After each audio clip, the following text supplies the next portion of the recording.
വണക്കം. കിട്ടിയെന്നൊന്നും പറഞ്ഞാൽ പോരാ, കണക്കിന് കിട്ടി. പക്ഷേ എൻ്റെ ഒരു അഭിപ്രായത്തിൽ കിട്ടിയത് കുറഞ്ഞുപോയി എന്നാണ് എനിക്ക് തോന്നുന്നത്. സംഭവം വേറൊന്നുമല്ല, ഇത്രയും നാൾ CJP എന്ന് പറയുന്ന ഇവന്മാർക്ക് അവിടെ കുത്തിയിരിപ്പ് സമരം നടത്താനായിട്ട് നിയമം ലംഘിച്ചുകൊണ്ട് പോലീസ് തന്നെ അനുവാദം കൊടുത്തു. നമുക്കറിയാം, അഭിജിത്ത് ദീപ്കെ അയാൾ USA തെണ്ടിത്തിരി നടന്നിട്ട് ഇന്ത്യയിലേക്ക് വന്നു കഴിഞ്ഞപ്പോൾ ഇവന്മാർക്ക് അവിടെ പ്രൊട്ടസ്റ്റ് നടത്താനുള്ള അനുമതി ഇല്ലായിരുന്നു. ഡൽഹിയിലൊരു നിയമം അനുസരിച്ച്, രാജ്യത്തിൻ്റെ തലസ്ഥാനമാണല്ലോ, 2 മാസം മുമ്പേ ഇതിന് അനുമതി മേടിക്കണം. ഇവൻ വരുന്നത് വരെ അനുമതിയില്ല. ഇവൻ വന്നപ്പോൾ ഇവൻ വിചാരിച്ചത് ഇവനെ അറസ്റ്റ് ചെയ്യുമെന്നായിരുന്നു ഇവൻ വിചാരിച്ചത്. പക്ഷേ അറസ്റ്റ് ചെയ്തില്ല. പോലീസ് പറഞ്ഞു പോയിരുന്നോ എന്ന് പറഞ്ഞു. ജനാധിപത്യമാണല്ലോ, ഇനി ഞാനായിട്ട് പോയിരുന്നോ എന്ന് പറഞ്ഞില്ലാത്തത് കൊണ്ട് ഇനി ഭരണകൂട ഭീകരത മറ്റോമാര് സ്വനത്തണ്ട. കാരണം തൊട്ടാ ഭരണകൂട ഭീകരതയാണ്. ഇവന്മാരെ തൊടാൻ പാടില്ല, തൊട്ട് കഴിഞ്ഞാൽ ഭരണകൂട ഭീകരതയാണ്. ആ അഭിജിത്ത് ദീപ് എന്ന് പറയുന്ന മരമൊണ്ണയാണെങ്കിൽ പോലീസുകാരെ പിറകിൽ എന്നെ ഒന്ന് അറസ്റ്റ് ചെയ്യും എന്ന് പറഞ്ഞ് നടക്കുന്ന കാഴ്ച നമ്മൾ കണ്ടതാണ്. പോലീസിൻ്റെ കാലിൽ അവൻ വീഴുന്നു. പോലീസ് അവനെ ഇങ്ങനെ പിടിച്ച് മക്കളെ എണീക്കടാ എന്ന് പറഞ്ഞ് ഇങ്ങനെ പിടിച്ചപ്പോൾ അവൻ പോലീസിൻ്റെ മുഖത്തോട്ട് നോക്കി അയ്യോ മാറി, അതായത് അടിക്കല്ലേ സാറേ, എന്നെ അടിക്കല്ലേ എന്ന്. ഇതൊക്കെ നാട്ടുകാർ കണ്ടുകൊണ്ടിരിക്കുകയാണ്. സോനം വാങ്ചുക്ക് അകത്ത് പോയപ്പോൾ സോനം വാങ്ചുക്കിന് വേണ്ടി ഇവൻ നിരാഹാരം കിടന്നു. സോനം വാങ്ചുക്കിനെ നിരാഹാരം കിടത്തി പാവം ആ കിളവൻ്റെ പുക കണ്ട് അത് ആ രക്തത്തിൽ കുളിച്ചർമാദിക്കാമെന്ന് വിചാരിച്ചതാണ്. പക്ഷേ അങ്ങനെ പോലീസ് തട്ടിത്തോളി കയറ്റിക്കൊണ്ട് പോയി. അപ്പോൾ കാണാൻ ഇവൻ കയറി നിരാഹാരം കിടന്നു.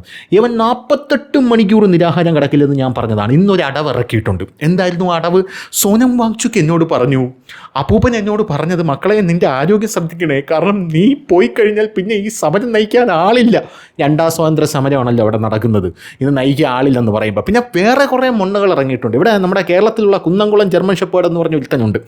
അവനൊക്കെ പറയുന്നത് അവന് പിന്നെ തൊട്ടാ ഭരണകൂട ഭീകരതയാണ്. കുന്നംകുളം ജർമ്മൻ ഷെപ്പേർഡിന് തൊട്ട് കഴിഞ്ഞാൽ ഭരണകൂട ഭീകരത. ഒന്നും തൊടാൻ പാടില്ല, ആരെയും തൊടാൻ പാടില്ല, ട്രെയിനിന് മറ്റേ പാളം ഇടാൻ പാടില്ല, നീറ്റിൽ കപ്പൽ ഇറങ്ങാൻ പാടില്ല, ഇങ്ങനെയൊന്നും ചെയ്യാൻ പാടില്ല. ഇങ്ങനെയൊക്കെ ഇറങ്ങിക്കഴിഞ്ഞാൽ അവരുടെ ഭരണകൂട ഭീകരതയായി. പക്ഷേ ഞാനൊരു കാര്യം പറയാം, നമ്മുടെ മാധ്യമങ്ങൾ ഇന്ന് 24 മണിക്കൂറും കൊടുത്തിരുന്ന വാർത്ത എന്ന് പറയുന്നത് ഈ CJP എന്ന് പറയുന്ന ഇവന്മാരെ പോലീസ് അടിക്കുന്നു, പോലീസ് ഇടിക്കുന്നു എന്നൊക്കെ പറഞ്ഞുള്ള വാർത്തകളാണ്. ഭരണകൂട ഭീകരതയാണ്, കാരണം ലാത്തി ചാർജ് നടത്തുന്നു വിദ്യാർത്ഥികൾക്കെതിരെ എന്നാണ് പറയുന്നത്. ഞാനൊരു കാര്യം പറയട്ടെ, നമ്മുടെ കേരളത്തിൽ ഇവിടെ SFIക്കാർ തലങ്ങും വിലങ്ങും അടികൊള്ളുന്നുണ്ട്. അടികൊണ്ട് തലയൊക്കെ പൊട്ടി ചോരയൊക്കെ ഒലിക്കുന്നുണ്ട്. KSUക്കാരും തലങ്ങും വിലങ്ങും അടികൊള്ളുന്നുണ്ട്. അതൊന്നും ഭരണകൂട ഭീകരതയല്ലേ?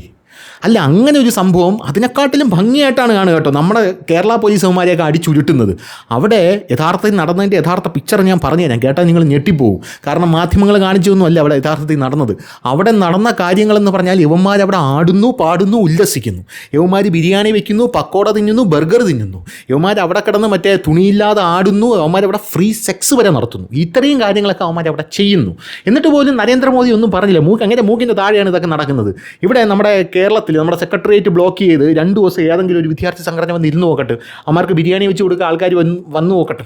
അവന്മാർ ആട്ടാനും ഓട്ടാനും ഒക്കെ ആൾക്കാർ വന്ന് നോക്കട്ടെ. ഇവിടുത്തെ സർക്കാർ, അതിപ്പം മുമ്പിരുന്ന കമ്മ്യൂണിസ്റ്റ് സർക്കാരായിരുന്നാലും ഇപ്പോൾ ഇരുന്ന UDF സർക്കാരായിരുന്നാലും എന്താണ് അവന്മാരെ ചെയ്യാൻ പോകുന്നത് നമുക്കറിയാം. തട്ടിത്തോളി കയറ്റി ആടിയും കൊടുത്ത് തുണിയും പറിച്ച് അകത്തോട്ട് എടുത്തിടും. അപ്പം നമുക്ക് ഭരണകൂട ഭീകരതയാവില്ലത്. കാരണം കേന്ദ്ര സർക്കാർ ഈ ഏതെങ്കിലും ഒരാൾക്ക് നേരെ, അതായത് ഒരു പ്രൊട്ടസ്റ്റിന് നേരെ എന്തെങ്കിലും ഒരു നീക്കം നടത്തി കഴിഞ്ഞാൽ അതൊരു ഭരണകൂട ഭീകരതയാണ്. എനിക്ക് മനസ്സിലാവുന്നില്ല. കേരളത്തിലെ മാധ്യമങ്ങളോട് എനിക്ക് ചോദിക്കാനുള്ളത്, ഇനി ആ പോലീസിൻ്റെ വേഷം കണ്ടിട്ടാണ്, ഈ കമാൻഡോസിനെയൊക്കെ പോലെ ഇരിക്കുന്ന ആ നീല കളർ വേഷം കണ്ടിട്ടാണോ നിങ്ങൾ ഭരണകൂട ഭീകരത എന്ന് പറയുന്നത്? എനിക്ക് മനസ്സിലാവാത്തതുകൊണ്ട് ചോദിക്കുകയാണ്. സത്യം പറഞ്ഞാൽ അത് തന്നെയാണ് ഇവിടെയും നടക്കുന്നത്. ഒന്നാമത്തെ കാര്യം, ഇന്ന് സത്യം പറഞ്ഞാൽ രാവിലെ തന്നെ CJPയുടെ പ്രൊട്ടസ്റ്റ് വന്നു. ഈ CJPയുടെ പ്രൊട്ടസ്റ്റ് അവിടെ വരുന്നു എന്ന് കണ്ടപ്പോൾ തന്നെ പോലീസ് എന്ത് ചെയ്തു? അവിടെ നിന്നും ഒരു പാട്ട കല്ലാണ് പോലീസ് പറക്കിയെടുത്തത്. ഒരു പാട്ട കല്ല് പറക്കിയെടുത്തു. ഈ കല്ല് പറക്കിയെടുത്തു എന്ന് പറഞ്ഞപ്പോൾ ഈ അഭിജിത്ത് ദീപ്കെ എന്ന് പറയുന്ന ആ മരമൊണ്ണ പറഞ്ഞത് ഇത് പോലീസുകാർ ഞങ്ങൾ എറിയാൻ കൊണ്ടുവന്ന കല്ലാണ്. നീ എങ്ങനെ ഇരിക്കണം? പോലീസുകാർ ഇവന്മാരെ എറിയാൻ കല്ല് കൊണ്ടുവന്നത്. എടാ, പോലീസിൻ്റെ കയ്യിൽ നല്ല ഫൈബർ ലാത്തി ഇരിപ്പുണ്ട്. പോരാത്തതിന് ഇവിടെ കണ്ണീർ വാതകമുണ്ട്. പോരാത്തതിന് പോലീസിൻ്റെ കയ്യിൽ ഇനിയും അത് പോയി കഴിഞ്ഞാൽ പോലീസിന് മറ്റേ എറിയാനുള്ള മറ്റേ സംഭവം ഉണ്ടല്ലോ, പുക വരുന്ന സാധനം, ആ സാധനമുണ്ട്. ഗ്രനേഡ് പോലെയുള്ള സാധനങ്ങളുണ്ട്. പിന്നെ പോലീസിൻ്റെ കയ്യിൽ എന്തുണ്ട്? പോലീസിൻ്റെ കയ്യിൽ ഏറ്റവും അവസാനം റബ്ബർ ബുള്ളറ്റുകൾ പോലെയുള്ള, നീയൊക്കെ കയറി അങ്ങറ്റം വരെ എത്തിക്കഴിഞ്ഞാൽ, ഇനി പാർലമെൻറ്റിനകത്തൊക്കെ കയറി ചിലപ്പോൾ നമ്മുടെ കൊടിയൊക്കെ നാട്ടണമെന്ന് തോന്നിക്കളയും. ചിലപ്പോൾ അവിടെ ഇരിക്കുന്ന മറ്റേ ചെങ്കോലൊക്കെ ഉണ്ടല്ലോ, അതൊക്കെ എടുത്തിങ്ങനെ കറക്കണമെന്നൊക്കെ തോന്നിയാലുണ്ടല്ലോ, റബ്ബർ ബുള്ളറ്റ് ഇരിപ്പുണ്ട്. അപ്പോൾ അതാണ് മാക്സിമം. മാക്സിമം അതാണ്. അങ്ങനെയുള്ള സാധനങ്ങളൊക്കെ ഇരിപ്പുണ്ട്. അതാണ് പോലീസ് അവിടെ വെച്ചിരിക്കുന്നത്. പോരാത്തതിന് ഇന്ന് പാർലമെൻറ്റിൽ എന്ത് ചെയ്യുമായിരുന്നു, പാർലമെൻറ്റ് സെഷൻ തുടങ്ങി. പാർലമെൻറ്റ് സെഷൻ തുടങ്ങുമ്പോൾ ഡൽഹിയിൽ സമ്പൂർണ്ണമായിട്ടും ഒരു നിയന്ത്രണം ഉണ്ടാകും. അത് നിയമമാണ് കുട്ടാ, നിയമം. അങ്ങനെ നിയമം ഉണ്ടാകുമ്പോൾ അവിടെ പ്രതിഷേധം പാടില്ല. നിനക്കൊക്കെ ഇന്നലെ പ്രതിഷേധം, അപ്പോൾ നീയൊക്കെ പാർലമെൻറ്റ് സെഷൻ തുടങ്ങുന്ന ഈ ദിവസം തന്നെ പ്രതിഷേധത്തിനായി സെലക്ട് ചെയ്തു. പ്രതിഷേധത്തിന് സെലക്ട് ചെയ്യുമ്പോൾ നിനക്കറിയാം പാർലമെൻറ്റ് സെഷൻ തുടങ്ങുമ്പോൾ നിരോധനാജ്ഞ ഉണ്ടാകും. കാരണം പാർലമെൻറ്റ് സെഷൻ നടക്കുകയാണല്ലോ, അങ്ങനെ ഒരു സംഭവം ഉണ്ടാവും, വലിയ രീതിയിൽ ജനങ്ങളെ ബുദ്ധിമുട്ടിക്കാൻ സാധിക്കുമെന്ന് മനസ്സിലാക്കിക്കൊണ്ട് പ്രതിഷേധം നടത്തി. അങ്ങനെ ഒരു വാട്ടക്കല്ല് കണ്ടെടുത്തു. ആ ഒരു വാട്ടക്കല്ല് പോലീസ് കൊണ്ടുവന്നതാണ് എന്ന് പറഞ്ഞ് യുവമാർ പിടിച്ചു നിൽക്കാനുള്ള ശ്രമം നടത്തി. പോലീസ് കൊണ്ടുവന്നാൽ പോലീസ് എന്നിട്ടും യുവമാർ എന്ത് ചെയ്തു, പ്രൊട്ടസ്റ്റ് വന്നപ്പോൾ പോലീസ് എന്ത് ചെയ്തു, സമാധാനപരമായിട്ടാണ് പോലീസ് അവിടെ യുവമാരെ ഡീൽ ചെയ്തത്. ഒരുത്തൻ ഈ കുന്നംകുളം ജർമ്മൻ ഷെപ്പേർഡ് ഉണ്ടല്ലോ, അവൻ പറയുന്നത് കേട്ടാൽ തോന്നും ഈ ഒരു കയ്യിൽ മറ്റെന്തെന്ന് പൂവും, ഒരു കയ്യിൽ ഗാന്ധിത്തലയും, ഒരു കയ്യിൽ പൂവും ഗാന്ധിത്തലയും മറ്റേ കയ്യിൽ അംബേദ്കറേയും കൊണ്ടുവന്നു എന്നാണ് പറയുന്നത്. ആ പൂവും ഗാന്ധിത്തലയും അംബേദ്കറേയും കൊണ്ടുവന്ന പിള്ളേരെ അടിച്ച് ഓട്ടിക്കുകയായിരുന്നു എന്നാണ് പറയുന്നത്. അഭിജിത് ദീപ്കെ ഓടി, അപ്പം തന്നെ പോലീസ് വണ്ടി കയറി. ഞാൻ കയറി എന്ന് പറഞ്ഞ് അവൻ കയറിയിരുന്നു. കാരണം അടി കൊള്ളാൻ വയ്യ, അവന് അടിയും കൊള്ളാൻ വയ്യ, അവന് നിരാഹാരവും കിടക്കാൻ വയ്യ, അവന് എ സിയിൽ വെയിൽ കൊള്ളാനും വയ്യ. അതാണ് അവൻ്റെ പരിപാടി എന്ന് പറയുന്നത്. അങ്ങനെ അവൻ അവിടെ കയറിയിരുന്നിട്ട് അതിനകത്ത് നിന്ന് അവിടെ അടിക്കില്ലേ, ഇവിടെ അടിക്കില്ലേ, അവനടിക്കുന്നു ഇവനടിക്കുന്നു എന്നൊക്കെ പറഞ്ഞ് വലിയ ബഹളം വയ്ക്കുകയായിരുന്നു. യഥാർത്ഥത്തിൽ ഇന്ന് മാധ്യമങ്ങൾ കൃത്യമായി, നമ്മുടെ മലയാള മാധ്യമങ്ങൾ എന്തായാലും റിപ്പോർട്ട് ചെയ്യില്ല. മലയാള മാധ്യമങ്ങൾ ഇത് ഭരണകൂട ഭീകരതയാണ് നിമ്മി നടക്കുന്നത്, കേന്ദ്രം സത്യം പറഞ്ഞാൽ വിദ്യാർത്ഥികളെ അടിച്ചോടിക്കുകയാണ്. ആരടാ വിദ്യാർത്ഥി, എനിക്ക് മനസ്സിലാവുന്നില്ല. ആര് ഇന്നലെ രാത്രി 12:40 വരെ 40 അവിടെ വന്ന് മറ്റേ ചാങ്കട കിടക്കണം മറ്റേ അവനാണ്, അത് പ്രകാശ് രാജ്, അവനാണ് വിദ്യാർത്ഥി. അല്ലെങ്കിൽ USA തെണ്ടിത്തിരിഞ്ഞ് ചേർന്നെങ്കിൽ അഭിജിത് ദീപ്കെ, അവൻ വിദ്യാർത്ഥിയാണോ? ഇതിൽ ആരാണ് വിദ്യാർത്ഥി എന്ന് നിങ്ങൾ പറയുന്നത്? യഥാർത്ഥത്തിലുള്ളൊരു വിദ്യാർത്ഥി നിങ്ങൾ കാണിച്ചു തരും. ആരാണ് വിദ്യാർത്ഥി? അവിടെ AAPയുടെ നേതാക്കൾ വന്നു, അവിടെ SFIക്കാരും ASFകാരും AAPയുടെ നേതാക്കളുമാണ് കൂടുതലായിട്ടും ഉള്ളത്. ഇതിലാരാണ് വിദ്യാർത്ഥി? എനിക്കറിയാൻ പാടില്ലാത്തതുകൊണ്ട് ചോദിക്കുകയാണ്. ഇനി ഇതിൽ ഇപ്പോൾ റിപ്പോർട്ട് കഴിഞ്ഞ 48 മിനിറ്റ് മുമ്പ് ഇന്ത്യ ടുഡേ പുറത്തുവിട്ട റിപ്പോർട്ടാണ്. ഇവിടെ വാരി പൂഷടേ നാട് നടക്കുന്നു. ഇതാണ് report. 5 IPS officers among 50 cops hurt, shops vandalized as CJP protest turned violent. അതായത് 5 IPS ഓഫീസർമാരെയാണ് ഇവന്മാർ ഇടിച്ച് അകത്ത് കയറ്റിയിരിക്കുന്നത്. എൻ്റെ പൊന്നുമോനെ, നിൻ്റെയൊക്കെ ജീവിതം കൊട്ടിച്ചോറാവും. അഭിജിത് ദീപ്കെ ഇനി നോക്കണ്ട, അത് വേറെ കാര്യം. എല്ലാം മനസ്സിലിങ്ങനെ ഇട്ട് വെച്ചിട്ടുണ്ട് കേട്ടോ, ഞാനല്ല, ഡൽഹി പോലീസും. അപ്പോൾ 5 IPS ഓഫീസർ, അതിൽ 50 പോലീസുകാരാണ് ഇവന്മാർ ഇടിച്ച് ഷെഡിൽ കയറ്റിയിരിക്കുന്നത്. ഇവിടെ ഏതെങ്കിലും ഒരു വിദ്യാർത്ഥിയെ ഇടിച്ച് ഉറക്കി എന്നുള്ളൊരു വാർത്ത, പോലീസുകാർ ചോര ഒലിപ്പിച്ചുകൊണ്ടിരിക്കുന്ന ദൃശ്യങ്ങളുണ്ട്. സത്യം പറഞ്ഞാൽ നമ്മുടെ മാധ്യമങ്ങൾ കാണിച്ചിട്ടില്ല. എനിക്കിതുവഴി കാണിക്കണമെന്നുണ്ട്. പക്ഷേ യൂട്യൂബിൻ്റെ കണ്ടാന്തരം പിടിച്ചൊരു നിയമമുണ്ട്, ചോര കാണിച്ചു കഴിഞ്ഞാൽ യൂട്യൂബ് ഈ വീഡിയോയോടുകൂടി ടേക്ക് ഡൗൺ ചെയ്ത് കളയും. അതുകൊണ്ടാണ് ഞാനത് കാണിക്കാത്തത്. ഞാനത് കാണിച്ചിട്ട് യൂട്യൂബ് ആ വീഡിയോ ടേക്ക് ഡൗൺ ചെയ്ത് കളയുമ്പോൾ ഇത് രാഹുൽ ഗാന്ധി മറ്റേ നേരിട്ട് ഇടപെടുത്തി എന്നെ താക്കാനായിട്ട് ചെയ്തതാണ് എന്നൊന്നും ഞാൻ പറയില്ല. കാരണം എനിക്ക് ഇതിൻ്റെ നിയമങ്ങൾ അറിയാം. മറ്റേ കിഴങ്ങന്മാർക്ക് ഇതിൻ്റെ നിയമങ്ങൾ അറിഞ്ഞുകൂടാത്തതുകൊണ്ടാണ് ഇവന്മാരെ പേജൊക്കെ അടിച്ചു പോകുമ്പോൾ മോദിയാണ് ഇതിൻ്റെ പിന്നിൽ എന്നൊക്കെ പറയുന്നത്. സത്യം പറഞ്ഞു 5 IPS ഓഫീസർമാരെയാണ് ഇവന്മാർ ഇടിച്ച് ഷെഡിൽ കയറ്റിയത്. 50 പോലീസുകാർക്ക് അവിടെ ഇത് വലിയ രീതിയിൽ പരിക്കേറ്റിട്ടുണ്ട്. കടകൾ ഇവന്മാർ അടിച്ച് തകർത്തിട്ടുണ്ട്. പോലീസ് വണ്ടി ഇവന്മാർ അടിച്ച് തകർത്തിട്ടുണ്ട്. ആ പോലീസ് വണ്ടിയുടെ മുകളിൽ കയറി ഇവന്മാർ താണ്ഡവ നൃത്തം ചെയ്യുന്ന കാഴ്ചയാണ് നമുക്ക് കാണാൻ സാധിച്ചത്. അല്ല, അതാണ് നരേന്ദ്രമോദിക്ക് വേണ്ടത്. കാരണം ഇവന്മാരുടെ പ്രതിഷേധം സമാധാനപരമായിട്ട് ഗാന്ധിത്തല വെച്ചുകൊണ്ടാണല്ലോ ഇവന്മാർ പ്രതിഷേധം നടത്തിയത്. The march began as thousands of protesters tried to take their demands to parliament. It ended with tear gas in the air, lathis being used to disperse crowds, police buses with smashed front rows and more than 50 people in detention. 70 പേരെയാണ് അവിടെ ഇപ്പോൾ പിടിച്ച് കരുതൽ തടങ്കലിൽ വെച്ചിരിക്കുന്നത് എന്നുള്ള വാർത്തകൾ പുറത്തു വരുന്നു. പോലെ തന്നെ പോലീസിന് അടി കിട്ടിയ പോലീസ് വെറുതെ ഇരിക്കുമോ? പോലീസ് വെറുതെ ഇരിക്കില്ല. പോലീസ് എന്ത് ചെയ്യും? പോലീസ് അങ്ങോട്ട് ജന്തർ മന്ദറിലോട്ട് കയറി അവിടെ കുത്തിയിരിക്കുന്നവന്മാരെ എല്ലാം വളഞ്ഞിട്ട് അടിച്ചു. അങ്ങനെ പോലീസിനെ അടിച്ച് നിയമം ഒന്ന് കയ്യിലെടുത്ത് നീ ഒന്നും അങ്ങനെ തൊലിക്കണ്ട. നീ സമാധാനമായിട്ട് പ്രൊട്ടസ്റ്റ് ചെയ്യാൻ ഇത്രയും നാളവിടെ ബിരിയാണിയും കഞ്ഞിയും കറിയൊക്കെ വെച്ച് കളിച്ചപ്പോഴൊന്നും പോലീസൊന്നും പറഞ്ഞില്ലല്ലോ. ഇന്ന് പാർലമെൻറ്റിലോട്ട് നിനക്ക് സ്വനത്തണം, പാർലമെൻറ്റിൽ സെഷൻ നടക്കുമ്പോൾ സ്വനത്തണം.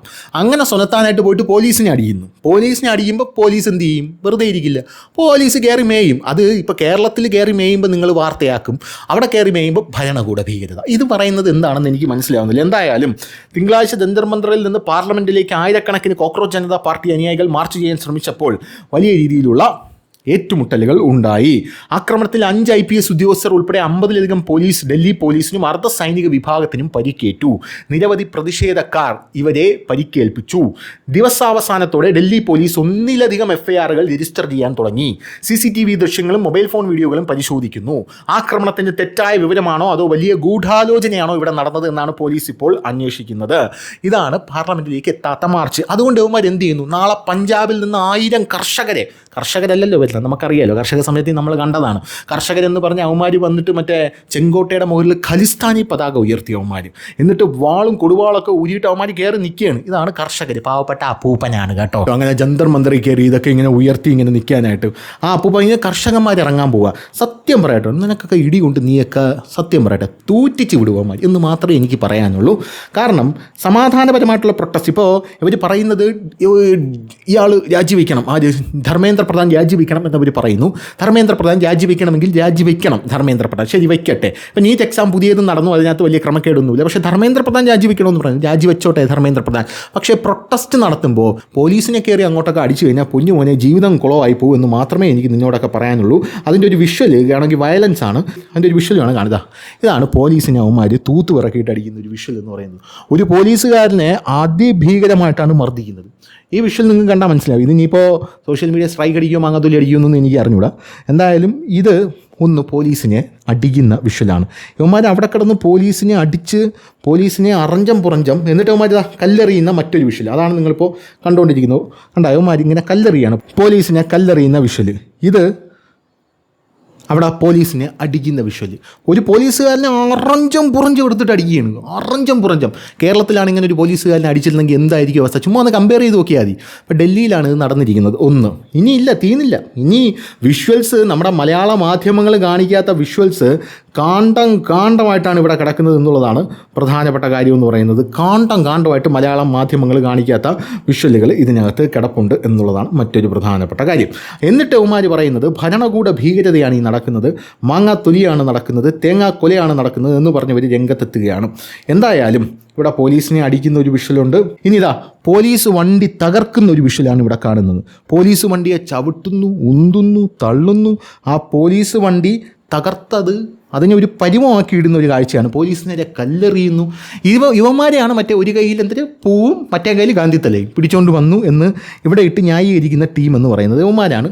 എന്നിട്ട് അവന്മാർ മുഖം മൂടി, കയ്യിൽ അംബേദ്കർ ഉണ്ട് കേട്ടോ. അംബേദ്കർ ഒരുത്തനാണെങ്കിൽ കയ്യിൽ മുഖവും മൂടി അംബേദ്കർ കയ്യിൽ വെച്ചിട്ടുണ്ട് കേട്ടോ. മുഖം മൂടിയിട്ട് കയ്യിൽ അംബേദ്കർ ഉണ്ട്. ഈ അംബേദ്കറും മുഖവും മൂടിയിട്ട് ഒരുത്തം വന്ന് ദാവണ്. ഇവൻ വന്നിട്ട് പോലീസിനെ കല്ലെറിയുന്നു, നരേന്ദ്രമോദിയെ തെറി പറയുന്നു. പിന്നെ പ്രധാനമന്ത്രിയെ ആർക്കും തന്തയ്ക്ക് വിളിക്കുക, അതിലൊന്നും നമുക്ക് ഒബ്ജക്ഷൻ ഇല്ല. അവർ വിളിക്കുകയും ചെയ്യും. അപ്പോൾ ഇങ്ങനെയുള്ളൊരു സാഹചര്യത്തിലാണ് ഇവിടെ കിടന്ന് വലിയ രീതിയിൽ അർമാദിക്കുന്നത്. പോലീസിനെ അങ്ങോട്ട് ആക്രമിക്കുകയാണ്. 50 പോലീസുകാർക്കാണ് അവിടെ പരിക്കേറ്റിരിക്കുന്നത് എന്നുള്ളതാണ്. ഇതൊന്നും നമ്മുടെ മലയാള മാധ്യമങ്ങൾ കാണിച്ചിട്ടില്ല.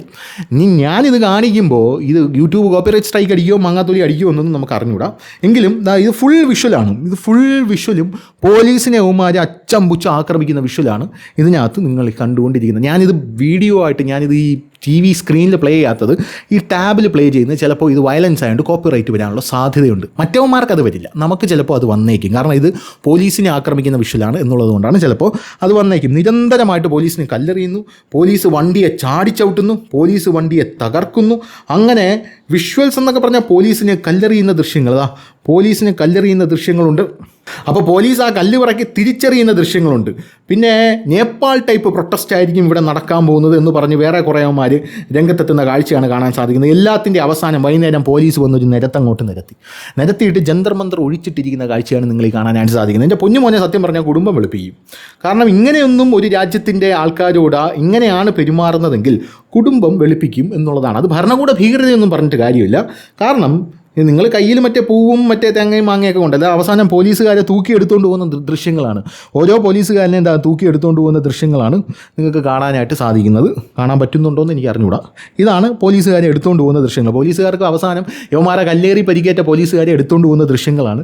അപ്പോൾ കയ്യിൽ പൂവും തേങ്ങാക്കൊലയായിട്ട് വന്ന ആൾക്കാരാണെങ്കിൽ പോലീസുകാർ ഇങ്ങനെ പോകേണ്ടത്. ആ പോലീസുകാരൻ്റെ ഇത് ഏനയുടെ വിഷ്വലാണ്. ഏനയുടെ വിഷ്വൽ ഇവിടുത്തെ മാധ്യമങ്ങൾക്ക് കാണിക്കാവുന്നതേ ഉള്ളൂ. പക്ഷേ അത് മാധ്യമങ്ങൾ കാണിക്കില്ല. മാധ്യമങ്ങൾ കാണിക്കാത്തതിൻ്റെ പ്രധാനപ്പെട്ട കാര്യം അവർക്കിത് കാണണ്ട, ജനങ്ങൾ ഇത് കാണണ്ട എന്നുള്ളത് കൊണ്ടാണ്. പോലീസുകാരൻ്റെ മുഖമാണെങ്കിൽ കല്ലെറിഞ്ഞ് അയാൾ കണ്ണ് പൊത്തി നിന്ന് കരയുന്ന കാഴ്ചയാണ് കാണാനായിട്ട് സാധിക്കുന്നത്. അയാൾ കണ്ണ് പൊത്തി തലയും കണ്ണും പൊത്തി ഏനയുടെ വിഷ്വലിൽ നിന്ന് കരയുന്ന കാഴ്ചയാണ് നമുക്ക് കാണാനായിട്ട് സാധിക്കുന്നത്. അപ്പോൾ ഇത് മറ്റൊരു വിഷ്വലാണ്. അപ്പോൾ ഇതാണ് അവിടെ യഥാർത്ഥത്തിൽ നടക്കുന്നത് എന്ന് മനസ്സിലാക്കിയിരിക്കുക. ഇനി കൂടുതൽ മറ്റേ മാങ്ങാത്തൊലിയാണ് തേങ്ങാക്കൊലയാണെന്നൊന്നും പറഞ്ഞ് വന്നിട്ട് ബാക്കി നമുക്ക് വരി നടത്ത് വെച്ച് കാണാം എന്നാണ് ഡൽഹി പോലീസ് നിലവിൽ പറഞ്ഞിരിക്കുന്നത്. അപ്പോൾ കാര്യങ്ങളൊക്കെ കുറേ ക്ലിയർ ആയെന്ന് വിചാരിക്കുന്നു. അപ്പോൾ ശരി.